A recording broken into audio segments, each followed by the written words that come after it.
Capítulo 11. El profeta Elías.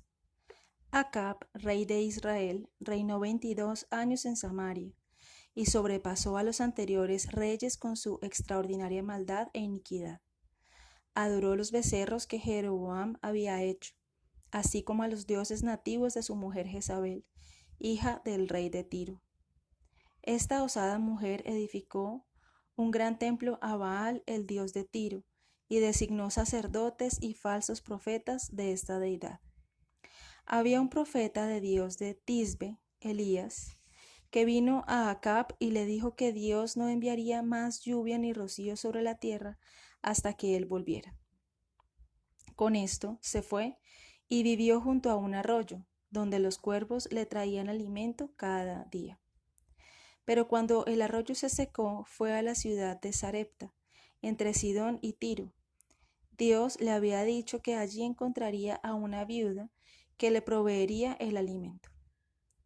Cerca de la ciudad se encontró con una mujer trabajadora que estaba recogiendo leña.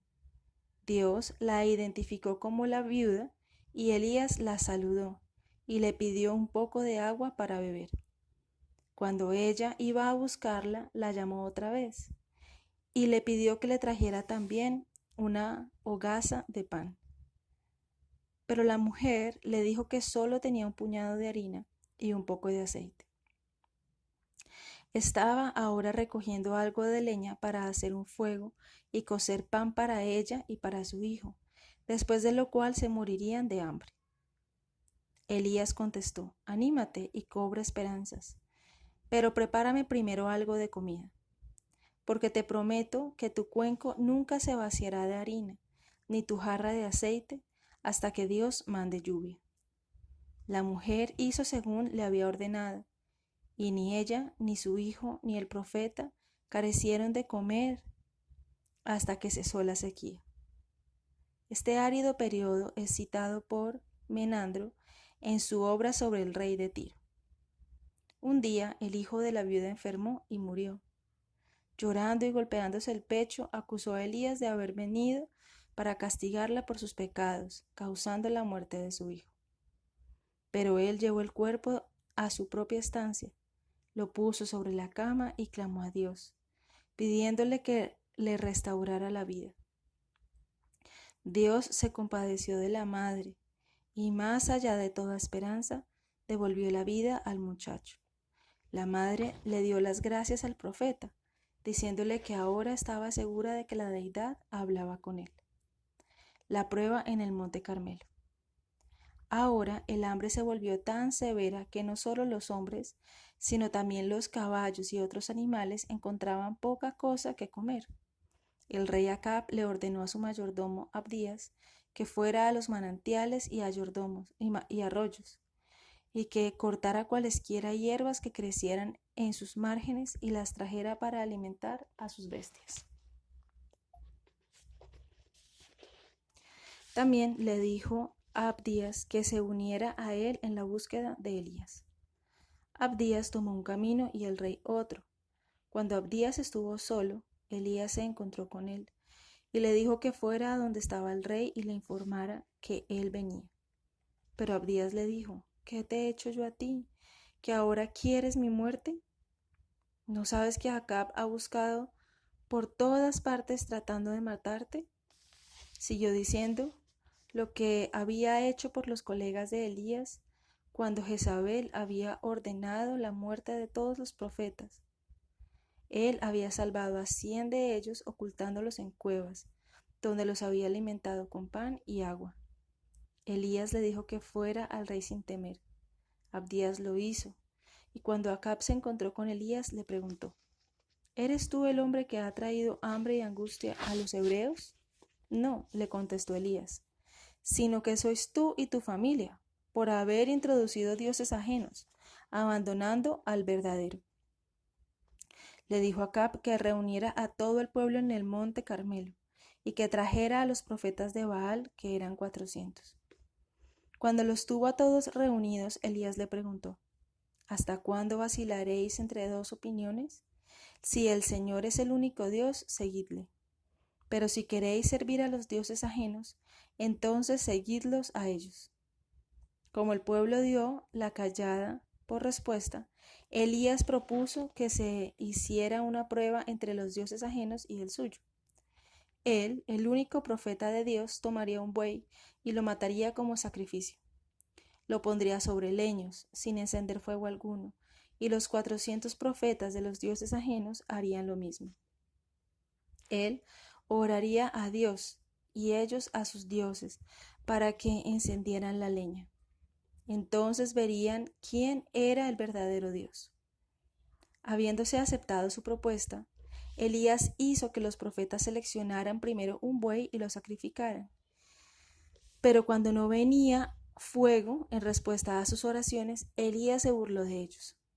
Les dijo que llamaran más fuerte porque quizás sus dioses estaban durmiendo o de viaje. Oraron ellos toda la mañana, sajándose con lancetas y cuchillos, según era su costumbre, pero seguía sin haber respuesta. Entonces Elías le dijo a los profetas que se fueran, pero pidió al pueblo que se acercara para que vieran que no encendía la madera a escondidas. Tomó 12 piedras y edificó un altar. Luego cavó una profunda zanja a su alrededor. Después de poner la leña y el buey sobre el altar, ordenó al pueblo que llenaran 4 barriles de agua. Hizo que la echaran sobre el altar, de modo que el agua empapara y llenara la zanja.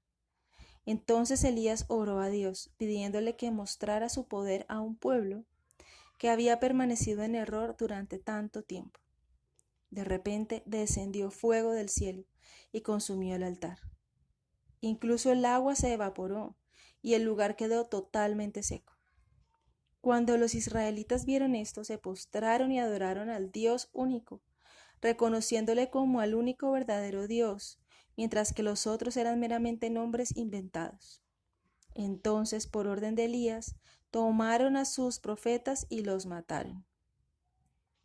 Elías le dijo al rey que podía irse a casa para comer, porque venía la lluvia. Él mismo subió a la cumbre del monte Carmelo y se sentó en tierra, inclinando su cabeza sobre sus rodillas. El cielo estaba todavía totalmente despejado, y Elías le dijo a un siervo suyo que fuera a mirar al mar, y que le hiciera saber si veía una nube subiendo. El hombre fue 6 veces, pero sin ver nada. A la 7ª vez dijo que veía un pequeño objeto negro en el cielo, no más grande que la pisada de un hombre. Cuando Elías oyó esto, envió recado a Acab, diciéndole que se apresurara a irse a la ciudad antes que cayera la lluvia. Y así Acab se fue a Jezreel. Pronto el cielo estuvo cubierto de nubes, y se levantó un fuerte viento y cayó una lluvia torrencial. Elías, lleno del Espíritu de Dios, corrió junto al carro del rey todo el camino hasta Jezreel. Cuando Jezabel, la mujer de Acab, oyó acerca de los milagros que Elías había hecho y cómo había dado muerte a sus profetas, se encolerizó. Le envió mensajeros amenazándolo de muerte. Atemorizado, Elías huyó a la ciudad de Beerseba, dejando allí a su siervo. Se adentró en el desierto. Después de orar a Dios que le quitara la vida, se echó a dormir bajo un árbol. Al despertarse, encontró comida y agua a su lado. Refrescado, prosiguió hasta el monte Sinaí, donde encontró una cueva y vivió en ella algún tiempo.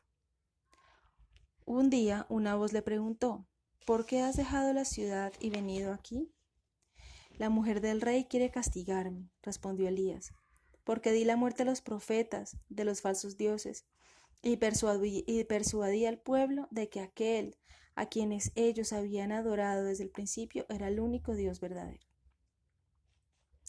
La voz le dijo que saliera al aire libre al día siguiente y sabría lo que debía hacer.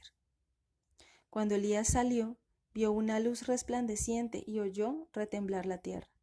Pero cuando todo estuvo acallado, una voz divina le ordenó que no temiera, sino que volviera al hogar. Debía designar a Jehú, rey de Israel, y a Hazael, rey de Damasco, 2 reyes que castigarían a la gente injusta. También debía designar en su lugar como profeta a Eliseo, de Abel Mehola. Elías se fue del Sinaí y de camino al hogar se encontró con Eliseo, que estaba arando los campos. Elías echó su manto sobre Eliseo, que en el acto dejó de arar y comenzó a profetizar. Después de recibir permiso para despedirse de sus padres, Eliseo siguió a Elías y vino a ser su discípulo y siervo para el resto de su vida. La viña de Nabot. Había en Jezreel un tal Nabot que poseía un campo vecino a los del rey. Acab le pidió que le vendiera un campo al precio que fuera para poderlo añadir a su propiedad. Pero Nabot rehusó todas las ofertas, diciendo que la tierra le había sido dejada por sus padres. Acab quedó tan contrariado que rehusó bañarse o comer. Cuando Jezabel le preguntó qué le pasaba, él le dijo que se sentía insultado por Nabot. Ella le dijo que dejara su enfado, porque ella se cuidaría del castigo de Nabot. Ella mandó recado a los magistrados de Jezreel, ordenándoles que convocaran asamblea. Allí 3 hombres sin escrúpulos acusarían a Nabot de haber blasfemado contra Dios y contra el rey, tras lo cual deberían matarlo apedreándolo. Ellos obedecieron a la reina, y ella luego le dio la viña de Nabot al rey. Acab saltó de su cama lleno de alegría y se fue a ver la viña. Pero Dios se llenó de ira y envió a Elías a encontrarlo allí. ¿Qué has hecho?, le preguntó el profeta, acusándolo de asesinato y de robo. Elías le dijo que en el mismo lugar donde el cuerpo de Nabot había sido devorado por perros, sería derramada la sangre de Acab y de su mujer, y que toda su familia sería destruida. Acab se arrepintió vestido de saco, y Dios dijo al profeta que aplazaría el castigo mientras Acab viviera. Ben-Hadad, rey de Siria, guerrea contra Acab. Ben-Hadad, rey de Damasco y de Siria, marchó contra Acab, aliado con 32 reyes. Acab se retiró a la ciudad de Samaria, que los sirios rodearon y sitiaron. Ben-Hadad envió luego mensajeros a Acab, diciéndole que las riquezas de Acab y sus hijos y mujeres le pertenecían ahora a él. Si Acab le permitía tomar lo que quería, levantaría el sitio y se retiraría, a lo que Acab accedió. Ben-Hadad informó a Acab que tenía que recibir a los siervos de Ben-Hadad, que entrarían a investigar por todo su palacio y por las casas de sus amigos, para tomar lo que quisieran. Entonces Acab reunió al pueblo y les dijo lo que Ben-Hadad había dicho, pero ellos insistieron en que Acab no cediera a estas demandas, sino que se preparara para la guerra. Cuando los mensajeros volvieron con esta respuesta, Ben-Hadad le dijo a Acab que pondría sitio a la ciudad. Dijo que su ejército era tan grande que si cada hombre tomaba un puñado de tierra, podrían levantar terraplenes más altos que las murallas de Samaria.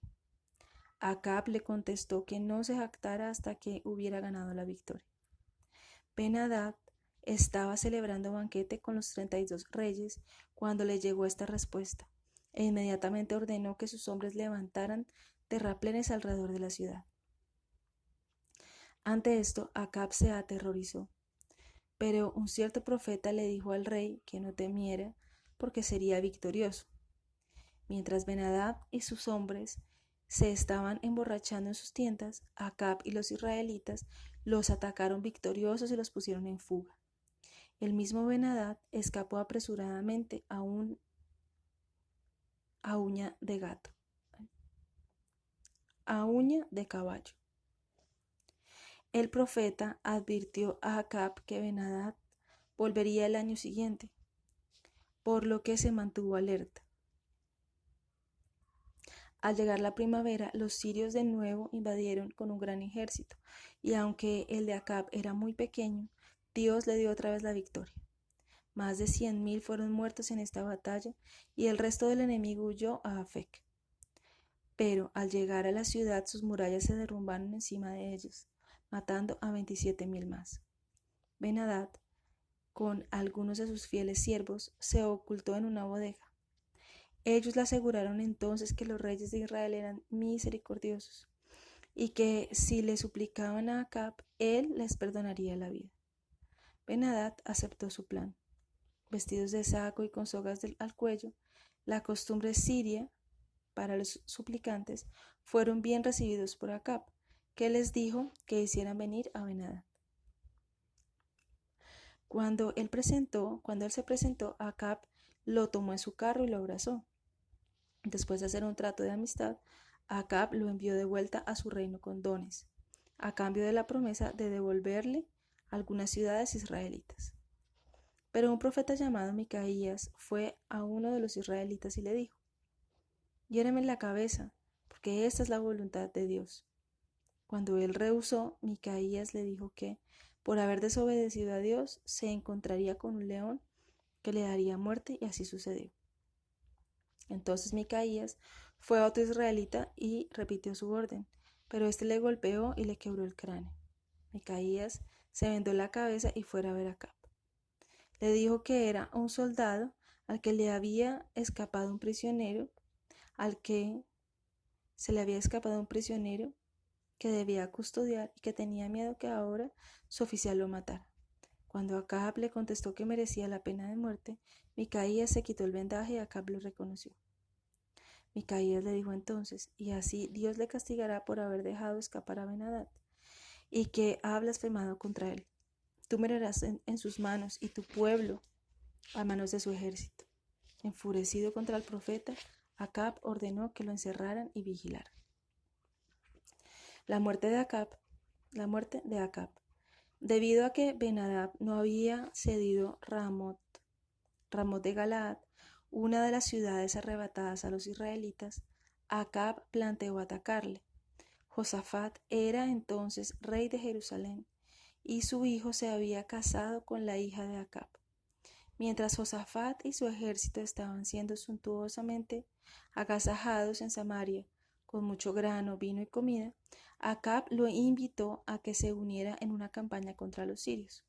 Josafat era un hombre justo que temía a Dios, pero por lo que le pidió a Acab que preguntara a los profetas si debían luchar, siendo que habían 3 años de paz entre Acab y los sirios. Acab reunió a sus falsos profetas y les preguntó si sería victorioso contra Ben-Hadad. Ellos contestaron que derrotaría al rey de Siria como antes. Pero Josafat preguntó: ¿no hay aquí ningún otro profeta de Dios que nos pueda decir de un modo más preciso lo que va a suceder?